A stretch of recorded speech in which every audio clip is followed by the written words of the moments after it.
Thanks so much, Jerry. Thank you so much. My pleasure for coming on the show. Oh, well, thank you for having us. You're in Vancouver now after a little stop down south, way down south. Yeah. Argentina, Chile, all the World Cup countries. Do they have the fever going now? Well, they've always had fever, those people. I think it's something you get in the water, but it was really good. South American fans are really big for us. The Ramones kind of changed the way they think down there. So, So Ramones used to play in football stadiums with 80,000 people 4 nights in a row. Wow. So, there's a really big following down there. Great.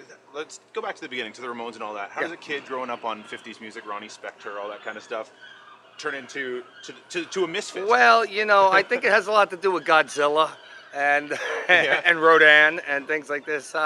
Well, the thing was, I grew up listening to 50s music, and in 1974, I saw David Bowie's tour, Diamond Dogs, and saw the theatrics and said to myself, that's what I want to do. But the most important thing that you do in any kind of art, whether, it's a talk show, or whether it's a band, or whether it's as an artist, is that you find something that fits you and that really projects what you are. And, I'm very fortunate. I was still in high school when I found this band. Yeah. And, it's who we are and what we do. And, we transformed. We took, what the Ramones were pushing, understood the value of the music, switched it into something that was very sci-fi, and just took it into a darker place. And I think that really separates us from the rest of the punk bands that are out there. You mentioned wherever out there. Everybody's gone now. Well, there's people trying it. You got a nice band opening for you tonight. Oh, cool. Yeah. You mentioned high school and got me thinking, you got a bass like 2 months before the Misfits started? Yeah. Actually, I ordered it for Christmas, and it didn't come in until like February. And I took lessons in March, and in April I was in a band. And then about 10 months from there, we cut our first album. So why did you get a bass?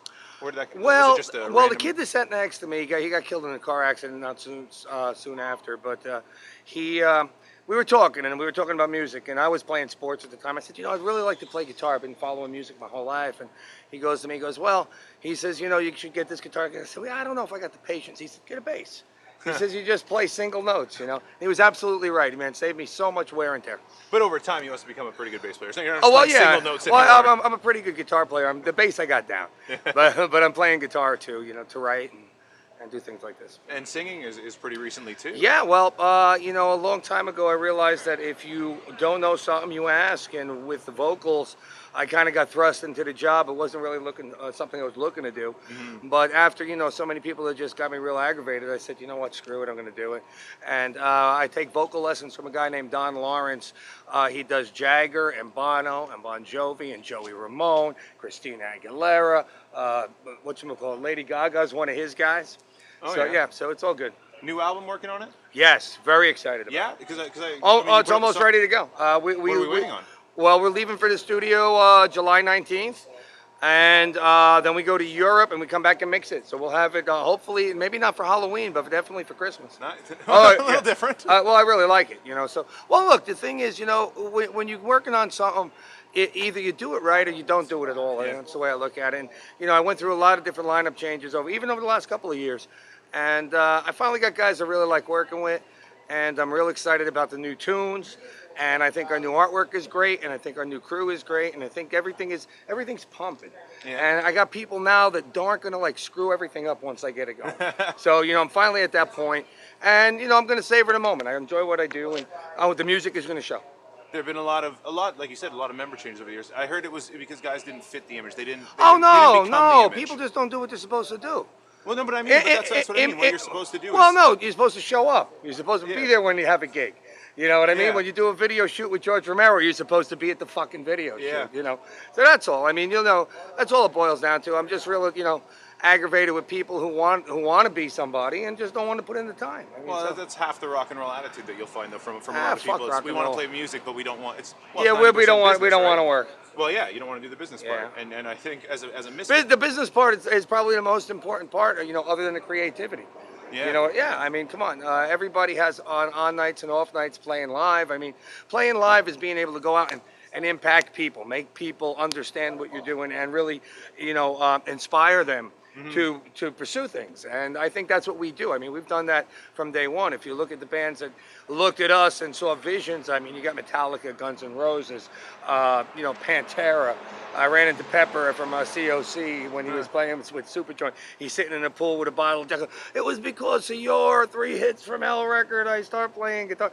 So I get this all the time, but but that's not it. I mean, the thing is that I know what we're capable of, and we haven't quite hit it yet, and I'm still looking for it. So Really? well, yeah, I always think it's like Paul Anka once said, "What's the best song you ever wrote?" He said, he said, "Haven't written it yet. Yeah. Still working on it." What are the new songs sound like? What are you writing about? Is it still the sci-fi stuff? It's a lot more. It's a lot more groove, grindy kind of stuff, but I kind of have a really big assortment in there, and that's what I like. I like variety. Mm-hmm. You mentioned the business side being very important. Yeah. Well, looking at you now, I mean, the merch from the Misfits, it's almost a bigger thing than the band to a degree, right? Well, it's a bigger thing than most bands. Yeah, that's true. So, no, the image is very important. We're very specific about what we do. Like when we did action figures, we got action figure of the year. Everything we do is grade A. We grew up in a machine shop, so we make all our own stuff. We build our own jackets and our spikes and all our stuff, and our guitars we make. We put together the drum kit. So we kind of do a little bit of everything. So the most important thing is when you're working on something, you figure out what your resources are and how you can manipulate them into putting you where you want to be. And that's something that we've mastered. And in today's music business, as you know, a few years back, the whole music business imploded. Right. Okay, it went down, just dropped, the whole bottom dropped out. Yeah. And that dropped out because of your new formats of media. You got people that now, all music is free if you look hard enough. So the thing is, it's not about music really now. It's about packaging and presentation. Yeah. And we've always been the best at that. You have been. Yeah. So I mean, the way I look at it is, the future belongs to us. So, but that's why, I'm not worried about volume. I'm worried about quality, and I'm really excited about making a record. And I think everybody's gonna like it.